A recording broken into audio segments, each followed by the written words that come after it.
প্রধান উপদেষ্টা অধ্যাপক মোহাম্মদ ইউনূস প্রবাসী বাংলাদেশিদের ভূমিকার প্রশংসা করে বলেছেন, জুলাই অভ্যুত্থানের পর প্রবাসীদের পাঠানো রেমিটেন্স দেশের অর্থনীতিকে বাঁচিয়ে রেখেছে। এ বিষয়ে বিস্তারিত থাকছে স্টাফ রিপোর্টারের তথ্য ও ভিডিও চিত্রে। তিনি বলেন, আমাদের অর্থনীতি একেবারে নিচে নেমে গিয়েছিল, আপনাদের রেমিটেন্সই তা বাঁচিয়েছে। অর্থনীতিকে শক্তিশালী করার পেছনে আপনাদের রেমিটেন্সই মূল চালিকা শক্তি। শনিবার নিউ ইয়র্ক মেরিয়ট মার্কুইসে অনুষ্ঠিত এনআরবি কানেক্টে এম্পাওয়ারিং গ্লোবাল বাংলাদেশের শীর্ষক অনুষ্ঠানে তিনি এসব কথা বলেন। প্রবাসী বাংলাদেশিরা এই আয়োজনে অংশ নেন। প্রধান উপদেষ্টা জানান, তিনি ব্যক্তিগতভাবে বাংলাদেশকে নিয়ে অত্যন্ত আশাবাদী।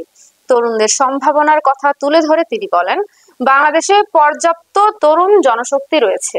বিদেশি কোম্পানিগুলোকে বাংলাদেশে কারখানা হস্তান্তর করে এই মানব সম্পদ কাজে লাগাতে এবং বাংলাদেশকে উৎপাদন কেন্দ্র হিসেবে গড়ে তোলার আহ্বান জানান। প্রবাসীদের উদ্দেশ্যে তিনি আরো বলেন, আপনারা এখন বাংলাদেশের অংশ।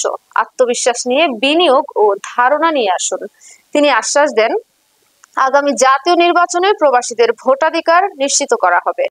আঞ্চলিক অর্থনীতির প্রয়োজনীয়তার উপর জোর দিয়ে প্রধান উপদেষ্টা বলেন, নেপাল, ভুটান ও ভারত সমুদ্র উন্মুক্ত করবে, সবাই উপকৃত হবে। সুযোগ নিশ্চিত হলে সবাই বাংলাদেশমুখী হবে।